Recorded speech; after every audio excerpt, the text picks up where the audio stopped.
Today's talk is on understanding Purusha Suktam. Why have I chosen to talk on this topic? Why particularly mention that understanding word? Don't we have always to understand whatever we hear or whatever we say? Is it only here? What is a particular usage of this term understanding? We will see presently. Secondly, when there are over 100 suktams, why particularly Purusha Suktam I have chosen? I'll first dwell upon both these points before I go further. I talk to you about where the Suktam is used, why is it called like that. We will see the text in detail. What are the takeaways from this Purusha Suktam?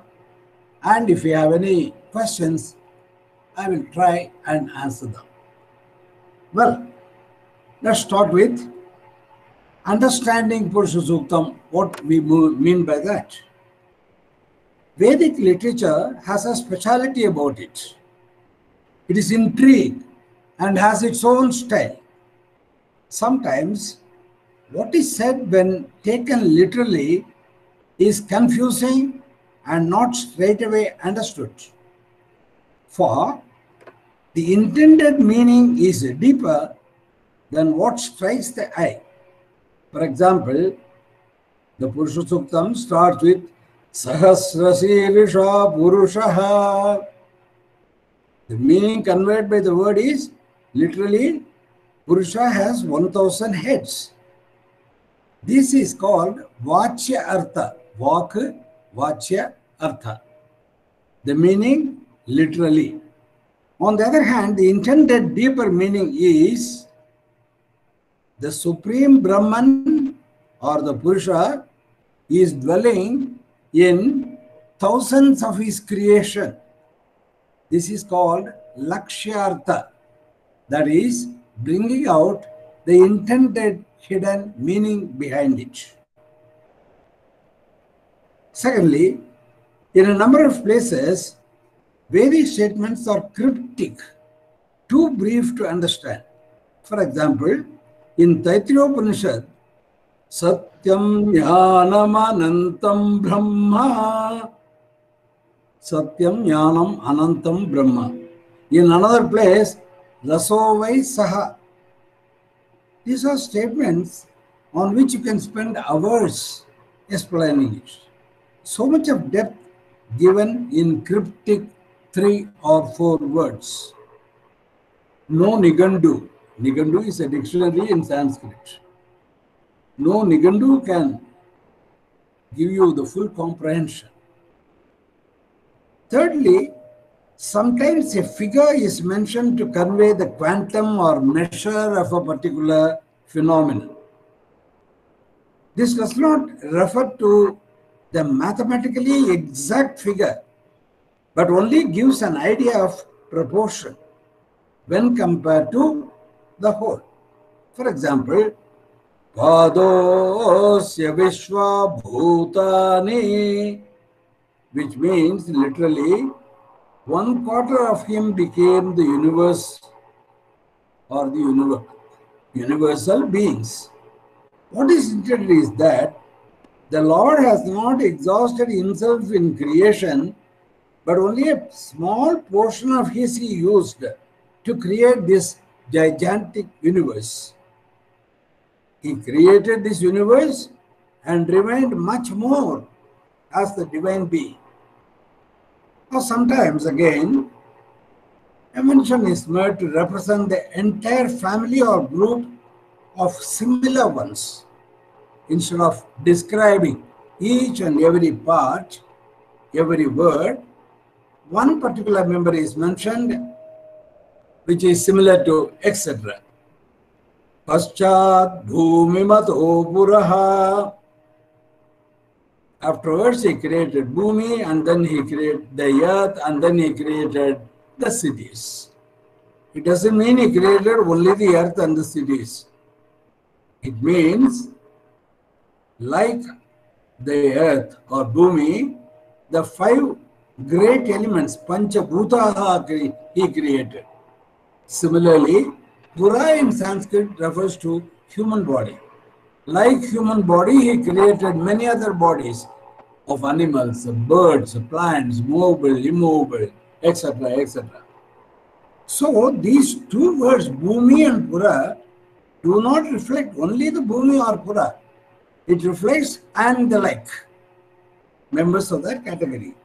This is called Upalakshana. Yet another uniqueness of Veda is corroboration. What Veda describes in one place, it does not refute or say something contrary in a different place. As you know, if you talk a lie, if you tell a lie, after 1 year you will forget what lie you said. You will say some other lie. Whereas if you utter the truth, you may say that, repeat it after 5 years. Still the same thing. Truth is, whereas lie is many. You can't possibly remember it. So similarly in Veda here, when they refer to something in some particular place, since it is absolute truth, wherever repeated, whenever repeated, however much repeated, it shall still remain the same. That is the corroboration I am talking about.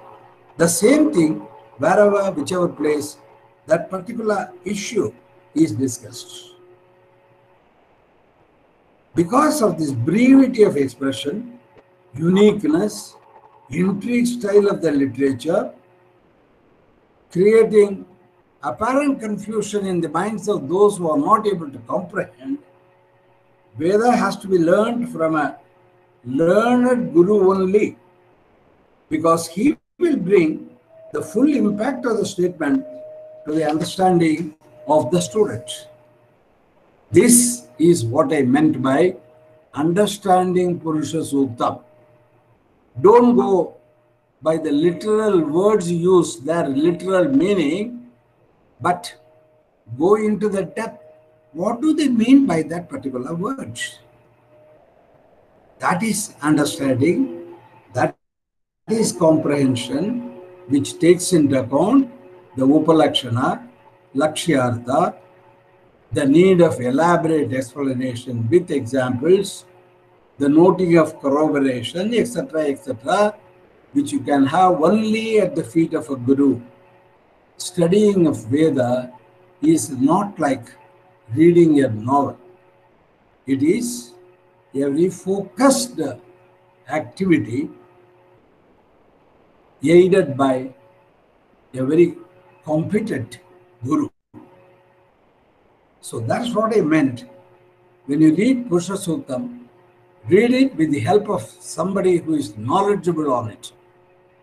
Unfortunately, as this is not being done so, or with a predetermined malignant intention of downgrading Hinduism, Sanatana Dharma, there are many people who take one line here and one line there and talk all controversial, contra, unimaginably false points. I will refer to them when we come to it later. Now about Purusha Suktam. Why Purusha Suktam? Purusha Suktam has a special place in the Sanatana literature. Purusha is Lord. This is the 14th name in Vishnu Sahasranama for the Parabrahman. And Suktam, Uktam, well, Uktam, explained here in this work. So Purusha Suktam is a narration of the Lord Purusha in his complete details. Puranat Sayanat athava Pure Sayanat Purushaha iti. You call Purusha because he is omnipresent everywhere. Puranat Sayanat. And Pure Sayanat, he is present in every body whatsoever. So that is why it's called Purusha Sukta. Being all over, being present all over, being present in every inch and atom and molecule of the body, of whichever body you take, he is called Purusha. So the word Purusha itself has got a great meaning in death. That's the name Purusha Sukta has come, and that's why I have taken that, because of its gravity. Now, let's move on to the next topic of the Purusha Suktam. That is, Suktam, it speaks of the glory of the Lord, of his stupendous activity of creation from the scratch. It brings out the omnipotency, omniscience, and omnipresence of Parabrahman. It answers questions on from where, what material the universe was created when there was nothing but a vacuum to start with. The word to start with is itself disputed in the Veda, because the Veda says the universe is perennially created by the Lord. You can't put a starting date. As you put a starting date for the Christian era, you can't put a starting date for the universe in Sanatana Dharma. The allegation again of human sacrifice that will be shattered to pieces with a little bit of knowledge, little bit of logic used, and with a little bit of thinking given behind. Purusha Suktam explains the relation between the creator on the one hand and created on the other hand. Their oneness. Na Dvitiyam Advitiyam. That is what is brought about in Purusha Suktam. Purusha Suktam again provides a great example of the power of mind.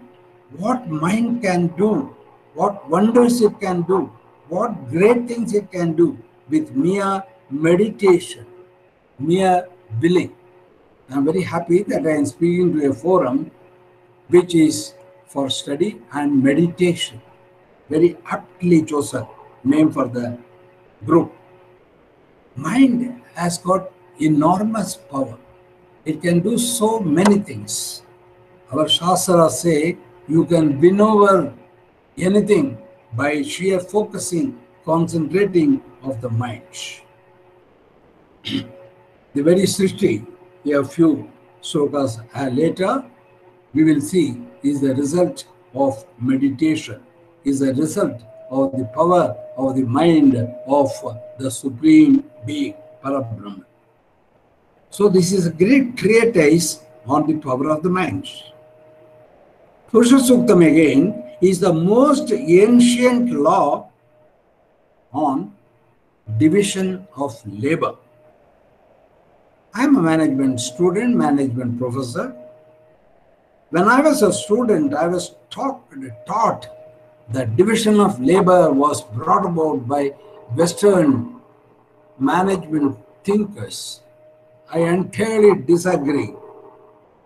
The society's division according to the labor they do was not done by the so-called Western management pundits, but it is there right in our Sanatana Dharma.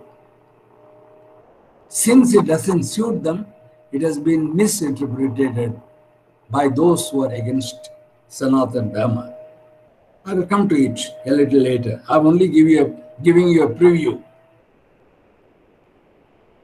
Purusha Suktam highlights the unity in diversity. Nowhere in the whole Dharma a name is mentioned for the supreme power, the Brahman, which makes Purusha Suktam as a universal doctrine, not a work of Hindus. The very term Hindus is misconception. However, we will go by that. Sanatana Dharmis is a better word.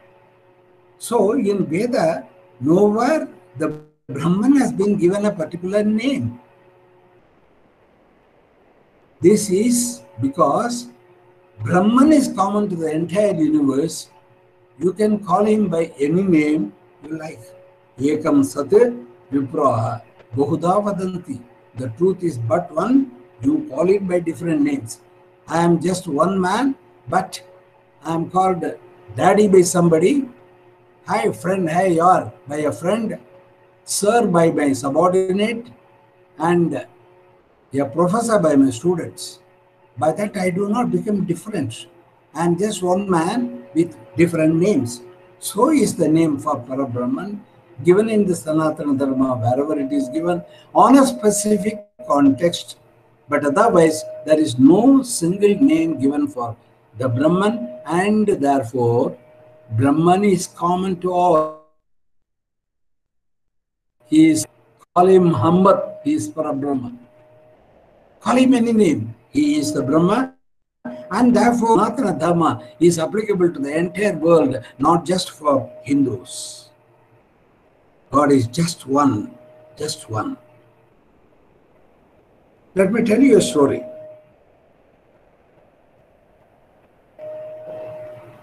When Mother Earth was overburdened by atrocious Rakshasas, the gods went on a deputation to Lord Shiva, seeking his help. Shiva said, the best person for this is Narayana. Let us go to him. So they went to Lord Vishnu, praising him by chanting Purusha Sukta. That's why again I have chosen Purusha Sukta. Lord Vishnu assured them that he will incarnate as Krishna and destroy all the rogue elements eventually. That leads us to where Purusha Suktam was used right in the good old days. Today, it is used in worship or puja, particularly in Satyanarayana Puja. The 16 stanzas of Purusha Suktam are used, alternating with a stanza of Sri Suktam and making an offering to the Lord. Purusha Suktam again, why I chose? Purusha Suktam is one of the 5 scriptural texts chosen by our ancients for perpetual repetition, japa, and meditation, dhyana. What are these 5? The shloka says, Swashakopanishad Gita Vishnu Sahasranamakam Vishnu Sahasrakam Rudram Paurusham Suktam Nityam Avartayet Buddha. Buddha, a wise man, should chant constantly 5 literatures. The Shaka Upanishad. All of us belong to one particular Veda or the other. Each Veda has got a number of Upanishads. Each of us is supposed to know entirely one particular Upanishad at least. That is called Swa Shaka Upanishad. A Upanishad of the branch of Veda to which you belong. If anybody has got a doubt to which Veda I belong, all I will ask him to do is, please introduce yourself. When you say that, then you know what is the Veda. Swashaka Upanishad, Gita, Bhagavad Gita. Vishnur Nama Sahasrakam, the 1000 names of Vishnu, Vishnu Sahasranamam, Rudram and Paurusham Suktam. The beautifully said hymns about Purusha Sukta. Let's now go into the text for the details, but I will keep myself briefly. I won't go too much in detail. Before you in the screen, you will find the shlokas. Those of you who have done it will be a revision for you. Those of you who are not, is an introduction for you, which you have got to further develop by learning again more.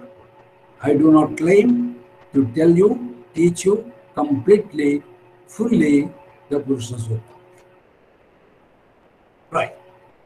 Before I start the details, the Purusha Suktam can be broadly divided into three sections.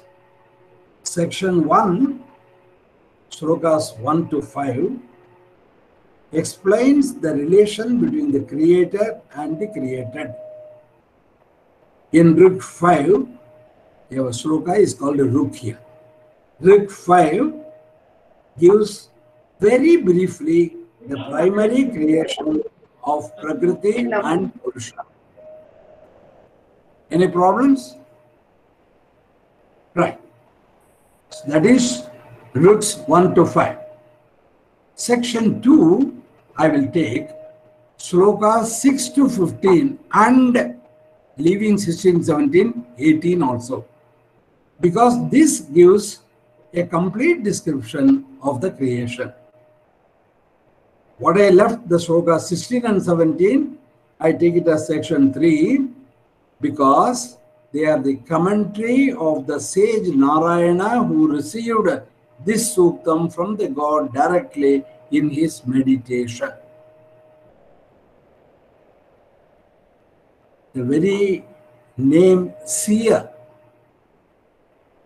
comes from the fact that when the wise rishis went into deep meditation, they could literally see the Veda, a portion of Veda, being taught to them by the Lord.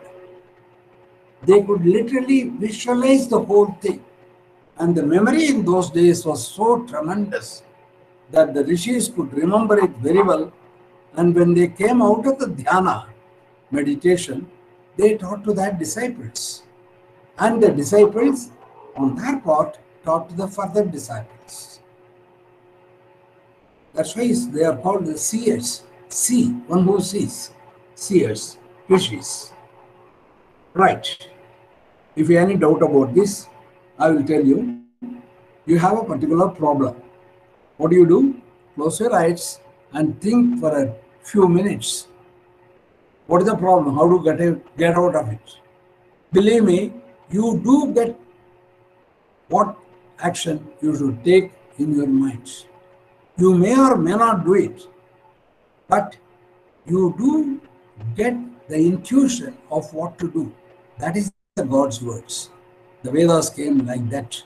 Rishis saw them in their deep meditation. Okay, that's about the three parts in which I will divide the suktam. Now coming to details.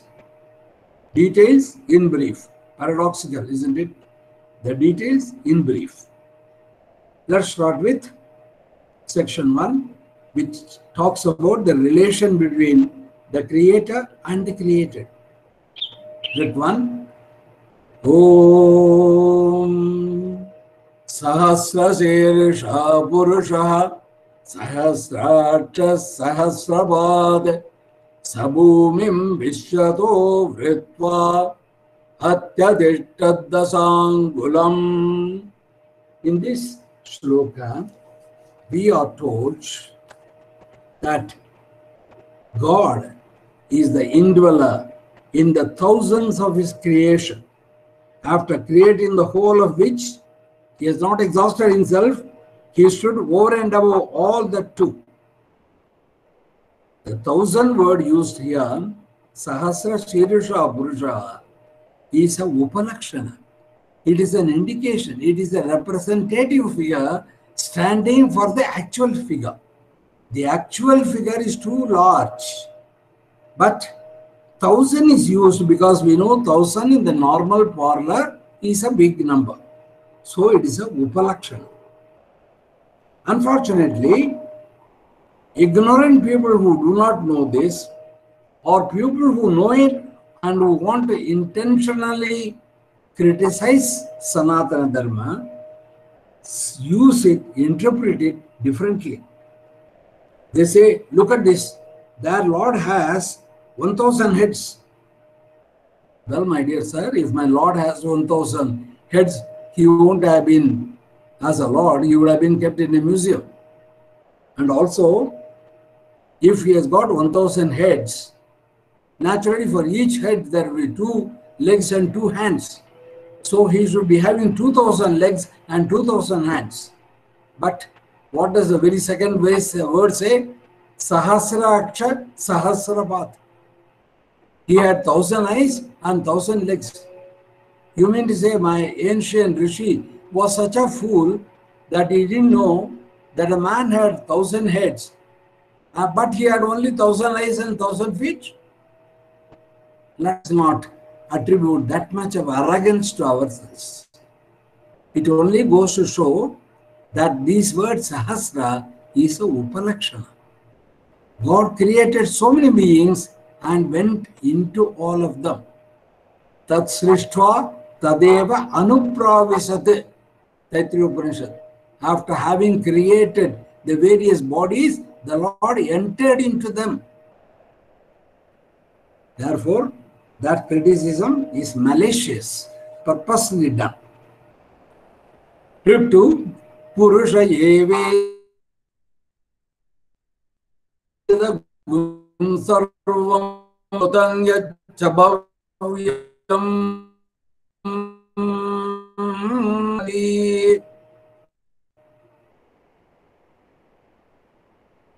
It's only God, all that has been, that is, and that will be.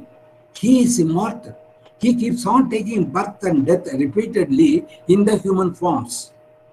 He assumes the various forms of the world only to distribute. Why? To distribute to the created souls the fruit of their action, karma pala. We do something such wonderfully nonsense, absolutely unacceptable. We don't get a Manusha Janma next. We get a Janma as an animal, as a creeper, as a stone. So the Lord has provided all these varieties so that we can get a rebirth according to our actions. This describes the spreading of the God over the period of time. The first describes the spreading of the God over space. Now we move on to Luke 3. Etavanasya mahima ato jayagoscha purusha adosya vishwa bhutane tripadasya divi. All his creations, thus in the past, present and future, are only a part of his glory, a portion of his glory and powers, while he stands much above in full effulgence, full radiance, full glamour, much higher level than that. So here again, the words 1/4 and 3/4 are Upalakshanas. You don't take exactly 25% and 75%. Trick 4. Tripadurdudhait purusha pado seha bhavatmana tato vishvan yakramate sasadana sane avi. The 3/4 of him, the Upalakshana of course, that is the major part, rose and went up above on all sides of the universe, and 1/4, a minor part, kept on reappearing in different forms over and over again as things that eat and things that don't eat. Things that eat, animals, plants, human beings, etc. That don't eat, mountains, rivers, etc. By creation, he had not exhausted himself, he is brought by this verse. And Ruk 5, Tasmadashva Tasmad Virada Jayata Virajo Adipurusha Sajato Atyarichyata Paschad Bhumimato Puraha. From that one quarter, the material universe known as Virat was created, enveloping and infusing that Virata as its foundation came up Virata Purusha, who then grew and developed into many gods, men, animals, etc., the earth and bodies of all these creations. This Rik very briefly talks about what is primarily created. The creation was in two stages. This is the primary stage. Here you will notice it has not been described sequentially or too much in detail. What came first, then what, then what, then what. As Krishna says in Bhagavad Gita, Yeshatu Uddesataha Proktaha. This is said so that you get an idea about it. I am not here to tell you the complete details, just to give you. You want more details, go to a different place and read it more. Also, this description corroborates with Taittiriya Upanishad. What does that say? Sovagamayata Bhutsam Praja Yeti Satapo Atapyata Satabastaptva Idagum Sarvam Asrijata Yadidam Kincha Tat Srishtva Tadevanupravishate. I talked to you about meditation, the power of mind. The Lord thought, he desired, he closed his eyes, he went into meditation. He said, may multiply into many. That is the sankalpa which he did. That is the wish he had in his meditation. He meditated and after that created all this, whatever is there was created by him and he entered into it. As we will see eventually, this thought process was, according to humans, 1 year. According to the Devas, 1 day. Right. Moving on to next section. Riks 6 onwards, 6 to 15 and 18. Yat Purushena Havisha Deva Yajnamatan Vata Vasanto Asya Sidajam Grishmayed Masharadavihi. Now starts the second part of the creation. This part talks about, just like the Lord did meditation, all those rishis and other gods who were made, they went to deep meditation and mentally they performed an yajna. Watch these very important words. Mentally they performed a huge yajna. That huge yajna went over a full year. What do we see in a full year? The hot months of summer, the cold months of winter, the other months of breeze and dust and whatnot. All those things were as if the fire and the ghee and the blowing of air into the agni which you create for conducting an yajna. That is the real meaning, Lakshyartha, which is brought about in different Vachyartha. We will see them. In Rik 6, it says, the yajna was performed out of the Purusha himself. Yatu Purushena Havisha. Purusha was used as a Havis into the yajna. Now, the critics say, your own Veda says Purusha, the man, was offered as a wish. That means you sacrificed a man cut him into pieces, threw him in the fire. My dear sirs, man has not yet been created. From where you got a man whom you cut and put into the agony? It is stupid. It's absurd. It's not possible. In the first place, there is no man at this stage when the yajna was conducted.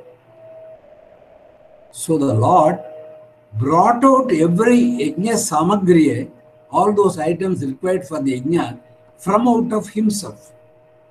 Again, my friend critic will jump on his feet. Oh, how can he bring out of himself? My dear sir, have you watched a spider building a web?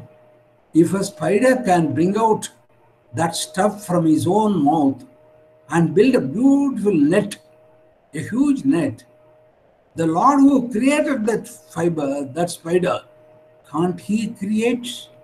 If the spider can create out of himself, the creator of the spider, that is the Lord, can't he create the world from out of himself? Right? Let this be understood. That is the Lakshyartha, which is to be understood, not the Vachyartha. So this it says that all the samagriya for the yajna came out of the Lord, and the Lord was offering them as the offerings.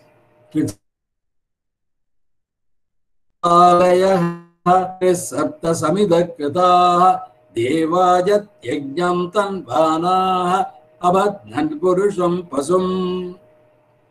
For the mental sacrifice, manasika yajna, performed by the gods and the rishis, with Purusha as the offering, that is, he giving out things of his own self.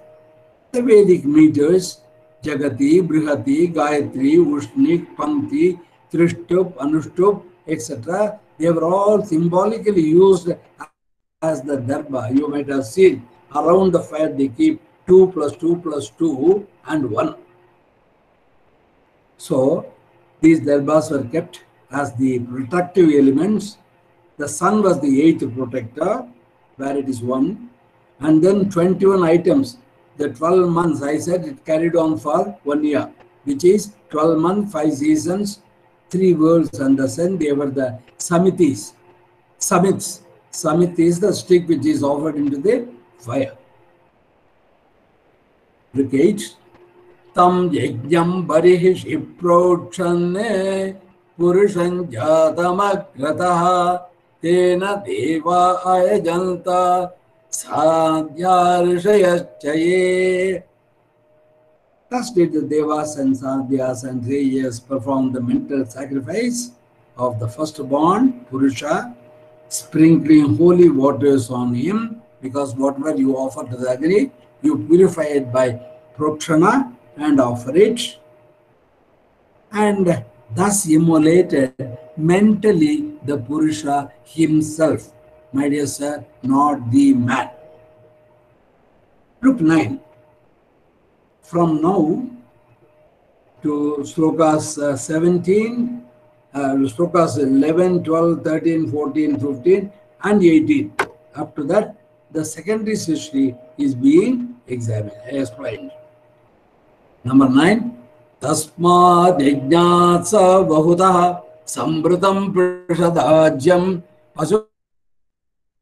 asugastagajyane aranyan Ramyaschaye.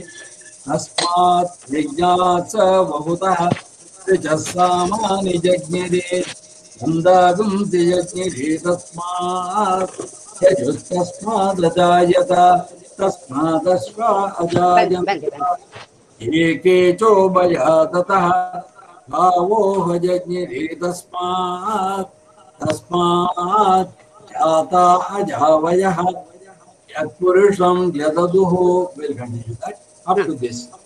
That is slokas 10, 11. 9, 10, 11 taken together.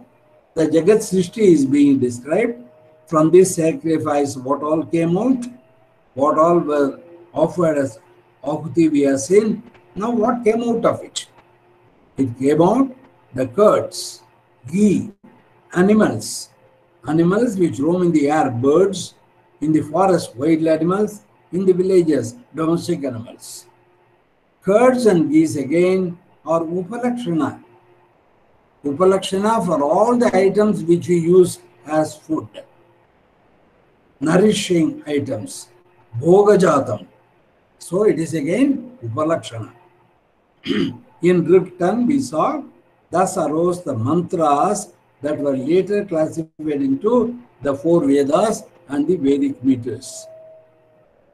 When in a production area you produce a machine, do you sell that machine alone? No. Along with that you give a user manual, a repair manual, etc.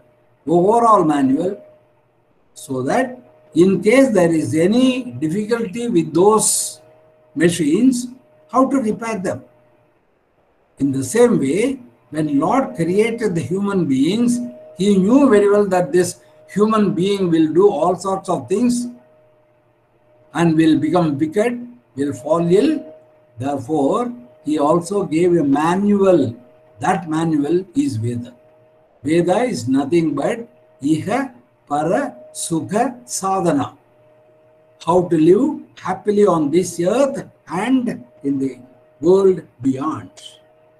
Just as an engineer produces a machine with a manual, the Lord produced the various beings, human beings, and the Vedas to help them. Then came up from the Yajna horses, animals, those animals having upper teeth, lower teeth, mules, donkeys, cows, bulls, sheep, goat, etc., etc. Actually, this shloka should have come after the 9th shloka, but doesn't matter. But then it should be understood that the description is not in chronological order. It is only a describe of what all came. Move on to shloka number 12. Yat purusham yadadu atita vyakalpayan mukham kimasya kaubhahu ta urupada uchete. You know, when a teacher is explaining things, the student is at liberty to ask his doubts. Here, the Lord, who is giving Purusha Sukta, He himself acts like a student and asks questions in this rit. And in the next rit, He replies them. What does He ask?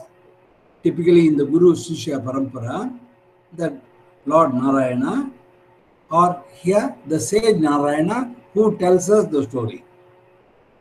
Well then, when the Purusha was offered as Yajna, in the Yajna you said, as Ahuti, what happened to his various parts, like the body, the head, the arms, the thighs, legs, etc., etc. What happened to them? Answer is, Brahmanosya mukhamasit ahurajanyakada Uru tadas yayat vaishya adhyagum shudro ajayata. Wonderful sloka, wonderfully misunderstood and misinterpreted maliciously by the critics. I am answering to you every now and then what the critics have tried to use this and try to prove their mischievous, malicious arguments. Unfortunately, since many of us today's Hindus do not know Sanskrit, do not know Veda, they fall a prey to them. If only we knew this Purusha Suktam, you would have said, shut up, you don't know what you are talking. Here is the answer. Came out of the face of the Brahman, and from his arms came the Kshatriya, from his middle portion came the Vaishya, and the lower part, thighs and legs, came the Shudra. The allegation is, this is a casteist society. You have got Brahmins who are supposed to be the uppermost and Shudra supposed to be the lowermost. This ajnana is because of not understanding the lakshyartha and going by the vachyartha, as I will presently explain to you. What is a head? A head is a place where you got the eyes, the nose, the mouth, the head, the brain, the mind, what not. The most important things which guide and advise the other parts of the body what they should do, when they should do, how they should do. What is that? It is an advisory function. That advisory function, people who are doing that advisory function, they were called Brahmana. Janmana jayate Shudraha, says Veda. All of us, when we are born, are Shudras. It is only later, by our actions and knowledge, we become Brahmins and wise people, etc. Nobody is a born Brahmin. It's a misconception that the son of a Brahmin is a Brahmin. Brahmam janati iti brahmana. One who realizes Brahman, he only is a Brahmana. He only is capable of advising the people. Today also in the society we have got people who advise others. The various advisors, economic advisor, financial advisor, industrial advisor, the various officials who advise the ministers, the various business community working staff, the software engineers who design their various products, they are the Brahmanas. Bahu Rajanya Kritaha. What are the arms meant for? Arms indicate strength. We have seen small children folding their hands and then say, look at the strength I got. So the Bahu indicates the strength. And who in the society is the strong person? The army, navy, air force, police force, security forces, guards. They are the Kshatriyas. The second class of community is those people. The third class of community is the business and industrial community. What is the function of the stomach? It receives the food, keeps it there, distributes the various bodies. What do the Vaishyas do? They procure things, keep them in their godowns, and sell it at the time required to the place required to the consumer who wants it. So the Vaishya category is doing this job. And then there are people, unfortunately, who may not have adequate amount of intelligence to think, or the strength to God, or the acumen, thinking, planning, procuring of the Vaishyas, but they may be strong. They will be supporting to the other three communities. That support class is called Shudra. And that is compared to Padbyam, why? Feet. Because the whole weight of your body, 70 kgs, who bears them? Hands, head, it is the legs. The leg supports the weight of the body. The Shudra community supports the other requirements of the entire society. This is the division of labor which our ancestors have given us. The whole society is divided into 4 categories.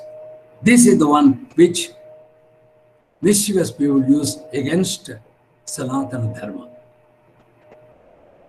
Sloka number 14. Chandrama manaso jataha chatra suryo ajayata mukhadindrascha agnischa pranat vayurajayata.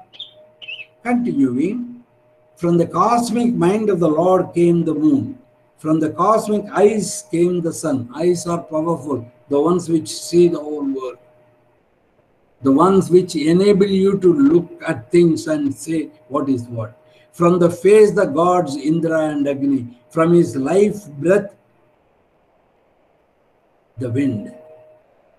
Now note again, compare the cosmic mind, one which thinks.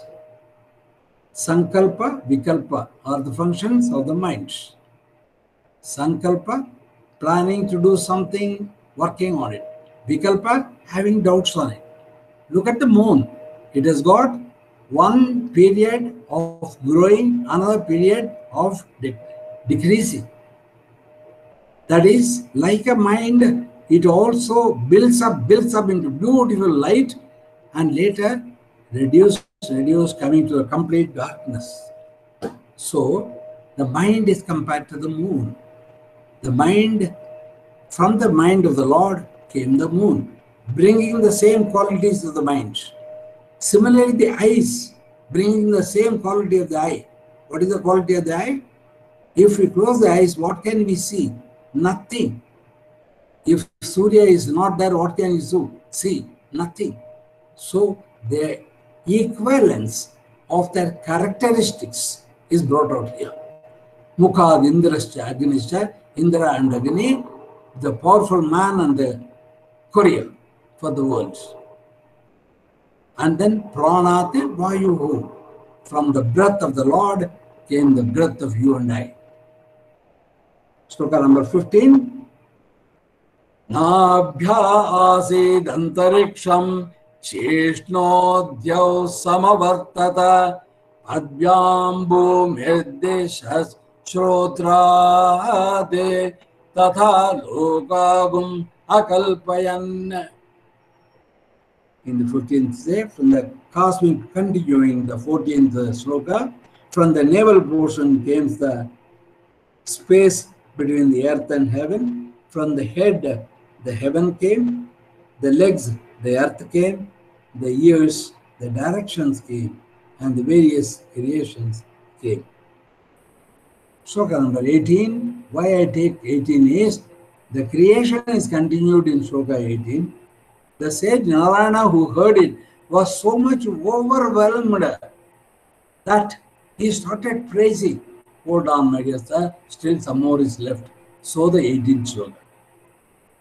Yajnena yajnamayajanta devaha tani dharmani pradhaman yasan tehanakam mahimanas sachante yatra purve sadhya santi devaha. As we said above, from the Purusha, as if you sacrificed him, you got out of him the various created beings. The rudimentary teachings of conduct and behavior, the dharmas. What is dharma? Dharma is nothing but a way of life. The English interpretation of dharma as religion is not correct. Dharma is the way of life, how you should behave. It is the do's and don'ts. So, the rudimentary teachings of how to conduct yourself, how to behave, that is dharma. That also came at the same time with the creation of man from the yajna. That is why we say that everything has come from the Lord. He is everything. The realized the realized souls, they are also reached the same status of Brahman. In fact, to this extent, in an assembly of gods, they said, those who understand this reality of life, we bow before them. Moving on to the next section, slokas number 16 and 17. Vedaham purusham mahantam aditya varnantamasattu pare sarvani rupani vijitya dhiraha namani kritva bivadane yadaste dhata purasthat yamuda jahara shakra pravidvan pradishascha tasra tamevam vidvan amrita iha bhavati nanya pantha ayanaya vidyate. The Rishi Narayana, who got Purusha Suktam in his meditation, he was so much overwhelmed. And in his meditation, he realized this Purusha Suktam and he saw Narayana, the Purusha, shining like the sun and standing before the universe and before the ignorance. The Lord is also watching the ignorance of you and I. He is the actual creator of all that we see. It is He Himself who has gone into creation. It is He Himself who sustains it. He Himself has assumed various names and forms. Nama Rupani Bhavanti. Sarvani Rupani. He takes in the process, and it is he who finally assimilates. He says, this knowledge which I have seen in my meditation was declared by the Lord himself. He is now telling the Guru Parampara. How did you come to know all this? This may be somebody's imagination. No, this has come through a Guru Parampara.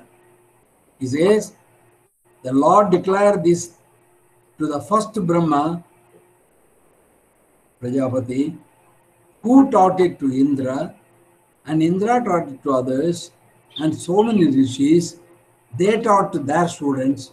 Today I am teaching to you. This is the Guru Parampara.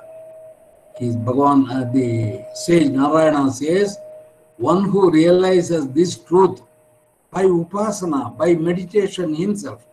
You just meditate. I tell you one thing, a wonderful meditation. Close your eyes, ask questions.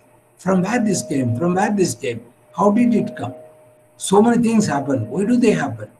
In one family, there are so many brothers. One is like this, one is somewhere else. Opposite, contrary. How is it? What is the secret behind it? Believe me, you will learn a lot. That's what he says.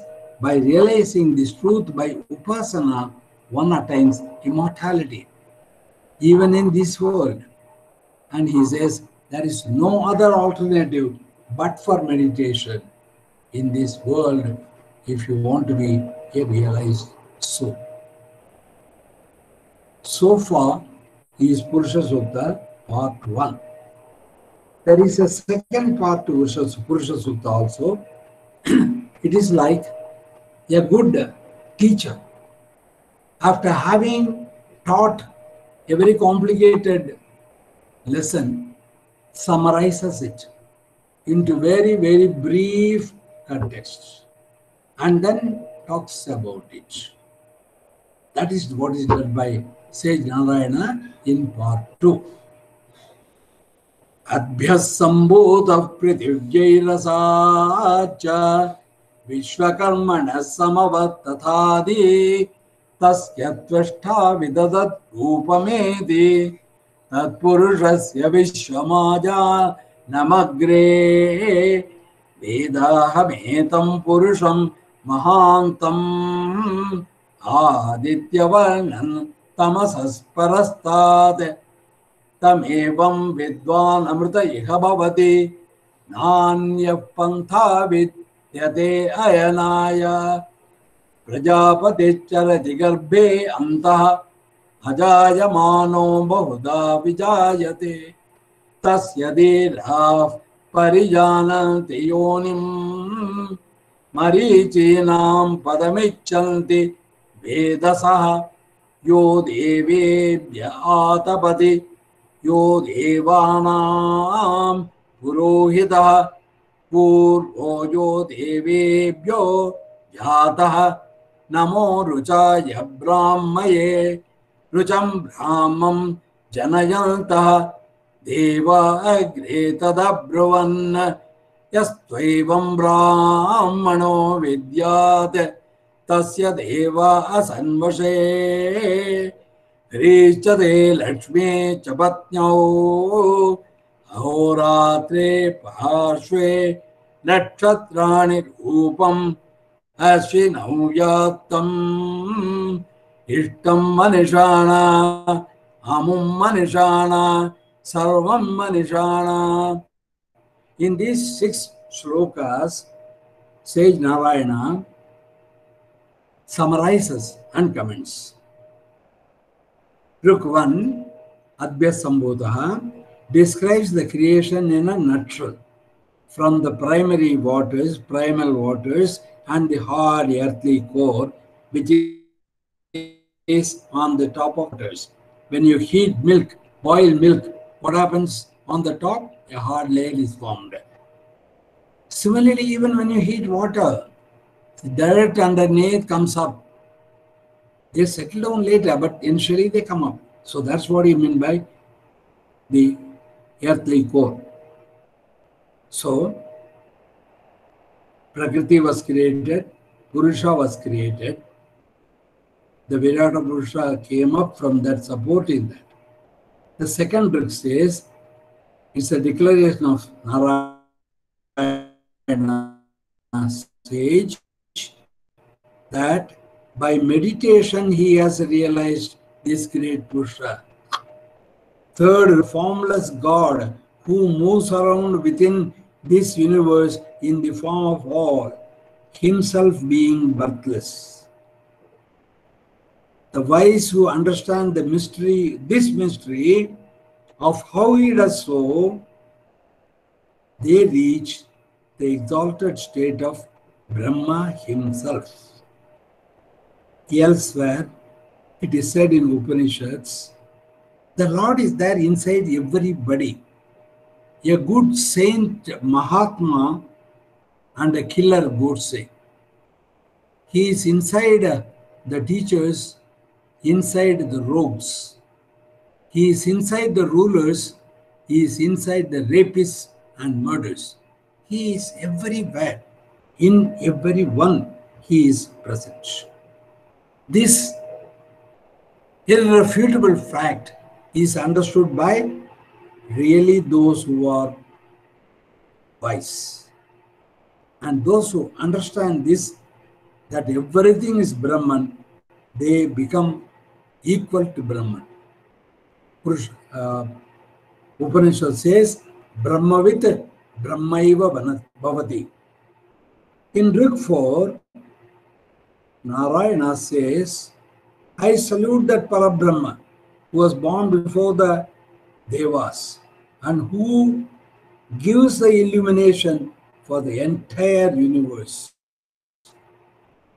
and who takes care of everybody whom he has created. You have seen even the dogs and cats, when they have produced, how carefully they look after them. The same way does the Lord. When the animals created by him can do this, won't the Lord do? Next, going to the fifth shloka, at the time of creation, standing before the gods prayed, O gods, O Lord Narayana, one who is able to realize this glory of yours, not only today, days to come. That is why Brahmavit Brahmaiva Bhavati. Our ancient stories say that the human beings had control over even gods. It is by virtue of their knowledge. This is the authority of that. In the last shloka, number 6, the Suktam ends with a prayer to Lord. Who is that Lord? That Lord has got two wives. One is Hri, the other is Shri. Hri represents the moral aspect of the Lord, and Shri respects the material aspect of the Lord.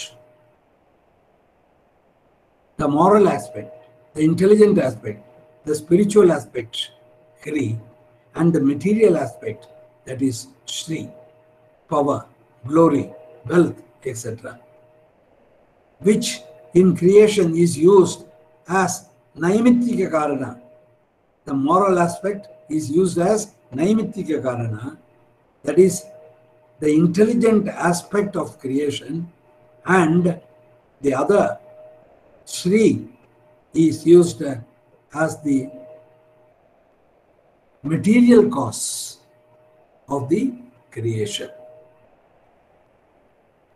the solid material portion. That is what creation. Any creation has got what? One, the gross material. Two, the subtle things which you can't hit your eyes, which gives the motivation, the dynamism, the life to that. One is called Upadana Karana, the other is called Naimittika Karana. Upadana, a vehicle in which that Atma can travel, and Naimittika, the reasoning in the head of that as to why it has come and what it is required to do, the intelligence aspect. These two are said to be the wives of the Lord. And then the Lord has got two sides to him, the day and the night. And the whole figure of the Lord shines like stars. And his open mouth glitters like the Ashwini stars. People keep coming in and going out of those mouths. So the Rishi prays to the Lord, "O Lord, Ishtam Manishana, please give me all that I pray for, material wealth. Amum Manishana, please give me all the spiritual wealth." Then the Rishi thought, why should I restrict myself? There may be something more which the Lord may give. Why should I limit myself to only this? He says, Sarvam Manishana, give me everything. Shirdi Sai Baba once said, you are a Buddhu. You can't beg me for small little things. Okay, since you ask for it, I give it to you. But if you leave it to me, I will give you much more than that. Because of your limited intelligence, you are asking for limited things. You leave it to me. I know what to give you. I will give you.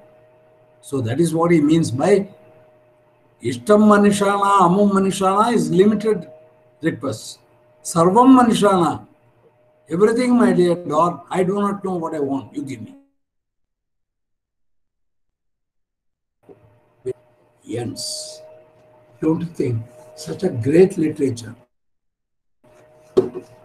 such a great work requires to be studied in depth.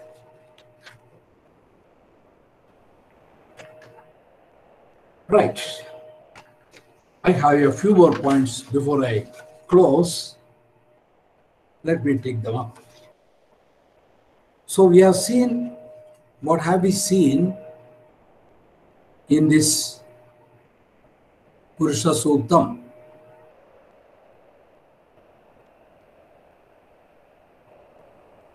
We have seen the Hindu view of creation, manifestation, protection, and eventual assimilation.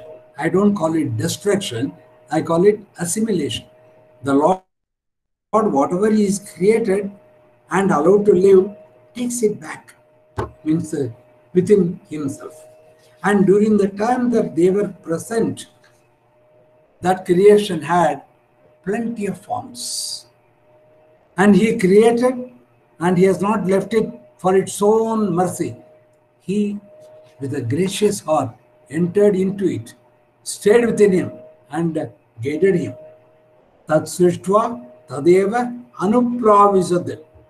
After creating the universe, the Lord went inside that and helped it. You will agree, inside us there are two Atmas.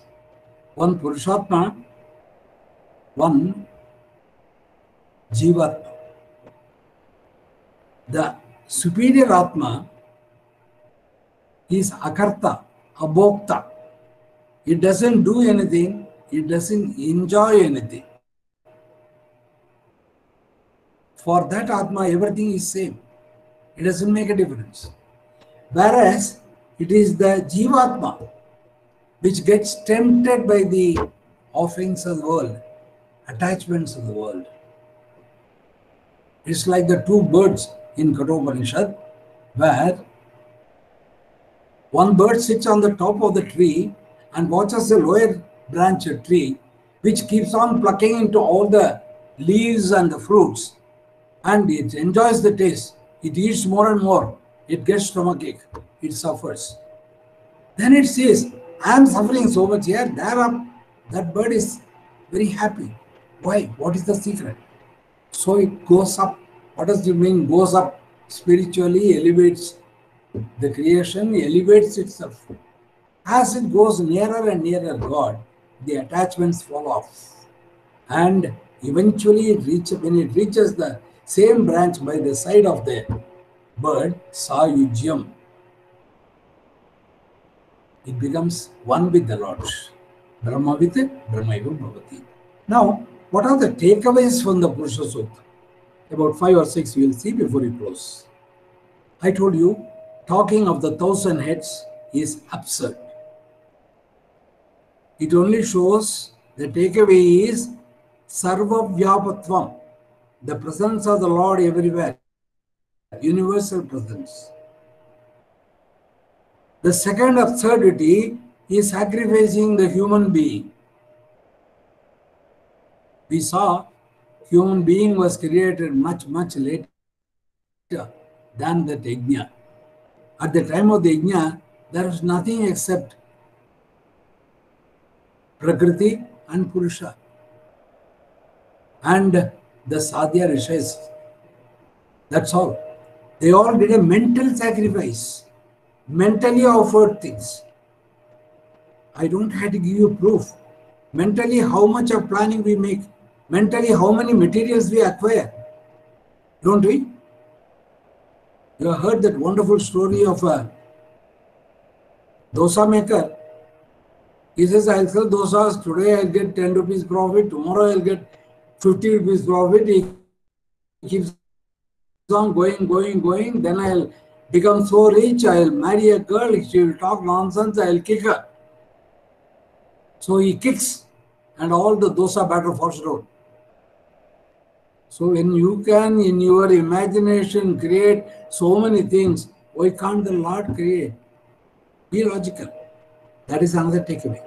And then I told you the meditation power of mind. So kamayada. The Lord thought by exercising his own meditative power, he brought the whole universe.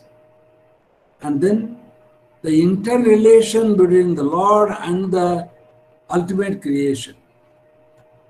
The Lord, then the various planets and bodies and the human beings. From the Lord's mind came Chandrama. From the Chandrama came our mind. You want a proof?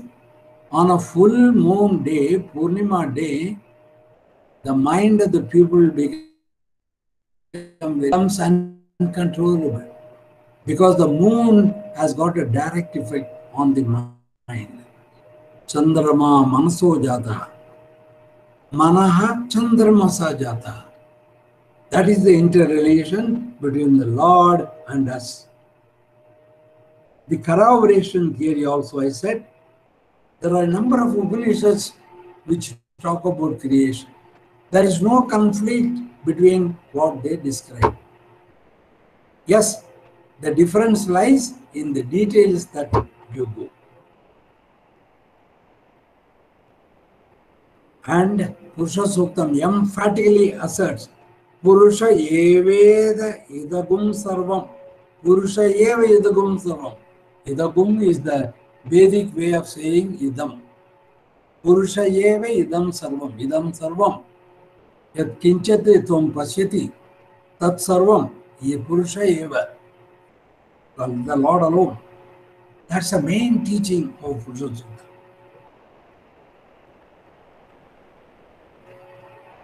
I told you that why I chose Purusha Suktam. I gave you one sloka in the beginning. I'll give you another sloka. Vayu Purana. Vayu Purana has this to say. Chamakam namakam chaiva paurusham suktam tataivacha. Nityam trayam prayunjano brahmaloke mahiyate. One Suktam Chayeva. These three, from 5, they brought it down to 3. A person who chants these 3 constantly, he is glorified even in the heavens. Chamakam, Namakam Chaiva, Paurusham Suktam Tataivacha, Nityam Trayam Prayunjano, Brahmaloke Mahiyate. That is the importance of Purusha Suktam. That is why I chose to talk on Purusha Suktam.